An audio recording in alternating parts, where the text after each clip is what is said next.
when you're chronically ill and you have to do special things to care for your body, a little bit more goes into preparing for natural disasters.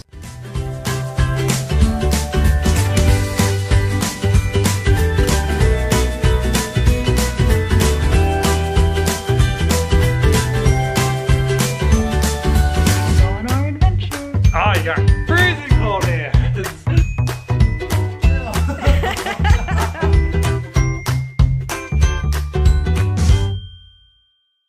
Good Tuesday morning, everyone. Going down the stairs, taking a break. Going up the stairs is a big struggle for me. I usually need Judd or my mom to help me, or it's just this very long, slow, difficult process of me like crawling up. Judd says I look like the Grudge when I go up the stairs. Going down the stairs is a bit easier. I just go down on my butt like this and then take a break when I need to. Anyways, this morning I was having a bad hair day and I wanted to share with y'all what I do on bad hair days. I use a headband and dry shampoo, and the dry shampoo I really like is called Not Your Mother's Clean Freak, so that is my bad hair day remedy if any of y'all were interested. But Harlow, you always have good hair days, right? I am just uploading the vlog this morning and I turned on the news to find out more about Hurricane Irma. Paul and Janice texted me this morning saying it's been made a Category 5 hurricane, so definitely need to get some updates. Okay, Irma is a Cat 5 now, and we still don't know the exact path it's going to take. It's just too early to tell. Some plots show it going up the east coast of Florida, straight up the middle of the state to the Gulf Coast. Even other plots show it going elsewhere, and with each update, there's new information. You know, we just don't know yet. Obviously, going to the Gulf Coast would be the most devastating for us here in Tampa Bay, but any path would be devastating for a lot of people. I'm just praying that it goes as well as it possibly can for such a severe storm. We are still sticking with our original hurricane action plan to go to Orlando with Paul and Janice. We think that is our safest plan, given all the reasons I gave y'all yesterday. And when my mom gets home from work today, we're gonna go out and get all of our necessities and provisions from the shops. The hurricane isn't really expected to start affecting our area until the weekend, late weekend, and we are expected to be in Orlando by then. And besides going out and buying things for the hurricane, I'm also gonna start prepping at home, because when you're chronically ill and you have to do special things to care for your body, a little bit more goes into preparing for natural disasters. So I'm gonna be as proactive as possible. But we must feed the hippo. Spin.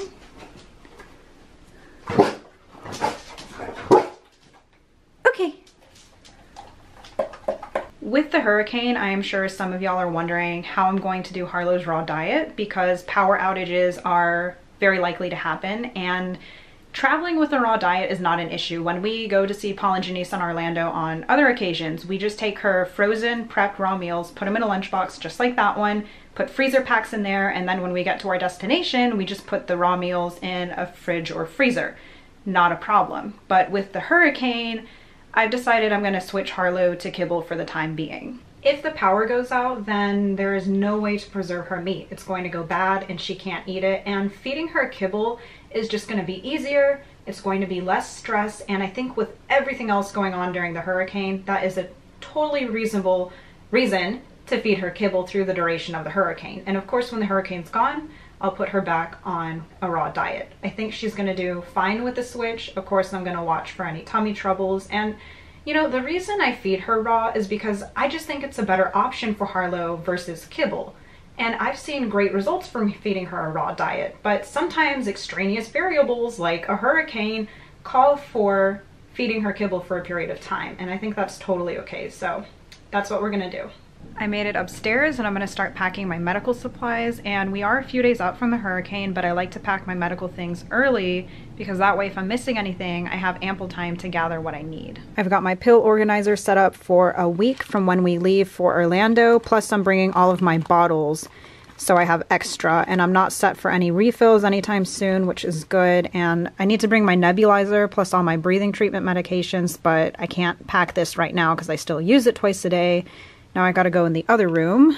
So what's really awesome is all of this stuff, my port care stuff, like the enclaves to my port, the swab caps, the bio patches, the Tegaderm back there, and the needles for my port, the tubing for my infusions, which are over here, you know, these big bags that have to be refrigerated, and the vitamin vials for my banana bag infusions. And then you've got the flushes, the saline flushes, the heparin flushes, the port start kits, like all this stuff that takes up so much room is set to be delivered on Thursday. My home healthcare company was really awesome and worked with our hurricane action plan, and since our goal is to be with Paul and Janice no later than Friday, they decided to send our delivery to Paul and Janice's house, so we don't have to worry about taking all of this stuff with us from Tampa Bay to Orlando, and we don't have to worry about keeping the infusion bags refrigerated. It's just a lot less to worry about getting from point A to point B, so I really appreciated that. Everything's going to be waiting for me there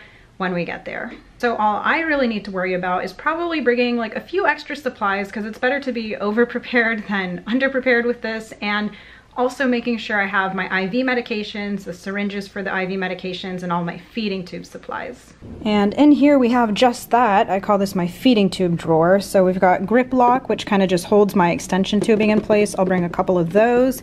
Enough gauze for at least a week or two, because that's what I use to clean my feeding tube. All of my tubey pads. This is the extension tubing that hooks up to my G and J port. They each last a week, and I've got 2 of each, so I'll just bring all of that. These are the nutrition bags. They have to be changed every 24 hours, and so I think I'll bring at least 10, but probably more just to be safe. These are Feral bags. It's for venting and draining on the go, and I can vent and drain over something with the G-port extension tubing, but I'll probably just bring a couple of these too. So far I've got my medications, my feeding tube supplies, I've got some extra port supplies under there. These are some plungers for my feeding tube to flush it and whatnot, and I've got my syringes and IV medications here, the Zofran and Benadryl. And I've got to pack my nutrition, all of the cans. That is definitely going to take up quite a bit of space, and it's going to be heavy. Okay, between that and some more I'm going to put in another bag, I should be good, but I have to leave some room in here for my nebulizer and other things like clothes, toiletries. I got to pack Harlow's things too, so I think we'll be good. I have to come lay down. I'm getting a bit worn out with all the packing, but like I said, it's good to be prepared. We are not in a state of panic, but rather in a state of preparedness. So anyways, there are a few other things we need to prepare ourselves for and make plans for, like the power outage, like me putting Harlow in kibble, because that might happen. I'm not saying a power outage will happen, but it might, and it can affect some things related to my health. For example, I am heat intolerant, very much so due to my dysautonomia, and if the power goes out, the AC goes out, it makes me very prone to fainting a lot, and it's very dangerous for me. So if the power goes out for an extended amount of time and it becomes hot, what are we going to do? We most likely won't really have an issue though, because one, Paul and Janice are putting their AC ridiculously low, so if it does go out, it'll take a while for the house to become hot. But also, sometimes it actually becomes cool during a hurricane because of the climate changes, so that's not something that's totally worrying for me. But another concern are my infusion bags. Because of the type of pump I use, air has to be siphoned out of the bags, and after that happens, they must be refrigerated to keep them sterile.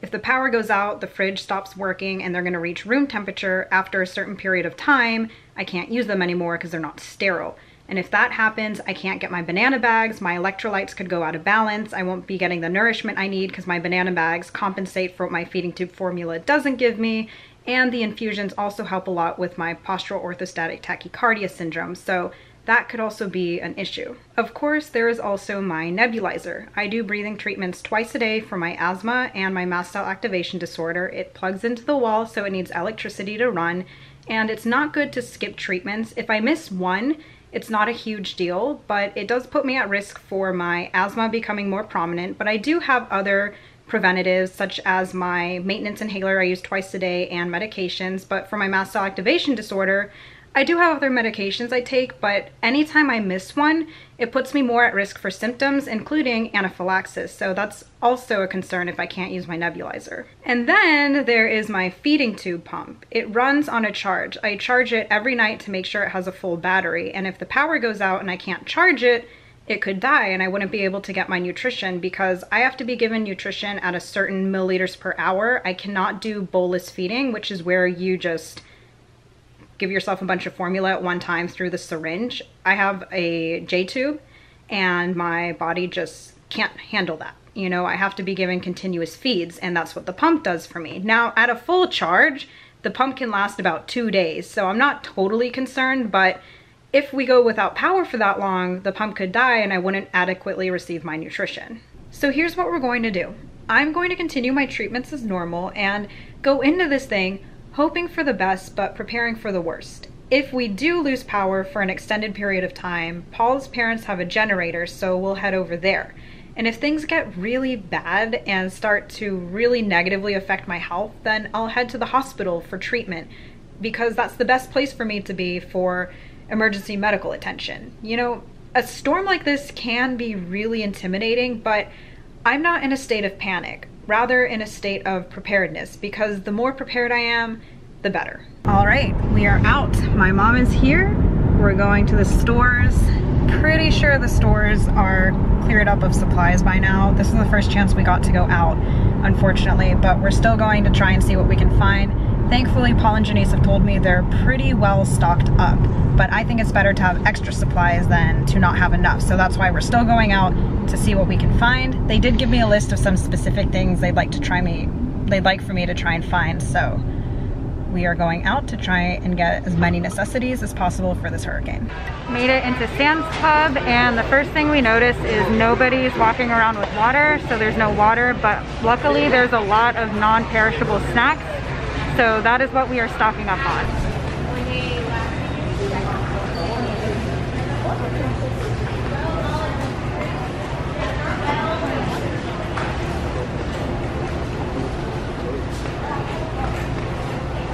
How you doing, Har?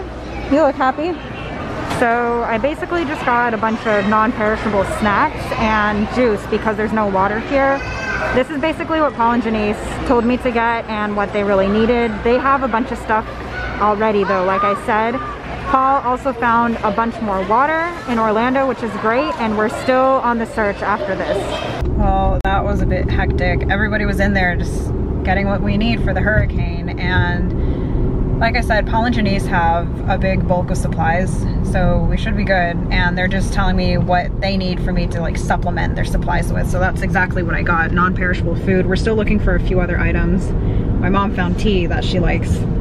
So you got your tea, right, Mom? Yeah, so I got tea for 24 days, 1 tea a day, and then the crackers of Jaquie, because she doesn't eat really.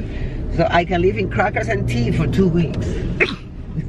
We made it home and I am exhausted, but really glad we got that done because we got most of what we needed to add to the supplies Paul and Janice have. Though I gotta say, the food is not really stuff I can tolerate. You know, if the power doesn't go out, I'm gonna be relying on my feeding tube formula and graham crackers, but Paul is really excited for the Oreos.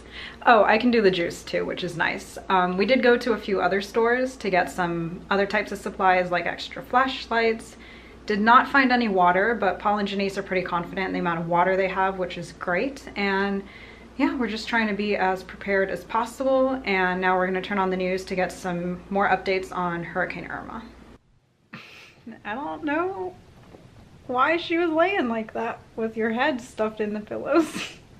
We are ready for bed, and it does look like Hurricane Irma is still headed for Florida, but there are some predictions showing that it may go back out towards the Atlantic, and I'm gonna hold on to that hope, but I'm grateful we've adequately prepared for it. In case y'all are wondering, my mom and dad have good action plans in place as well. They're gonna be staying with friends and family in Orlando. They have prepared, and Judd and I are still planning to go stay with Paul and Janice in Orlando. We are expected to be there before the weekend.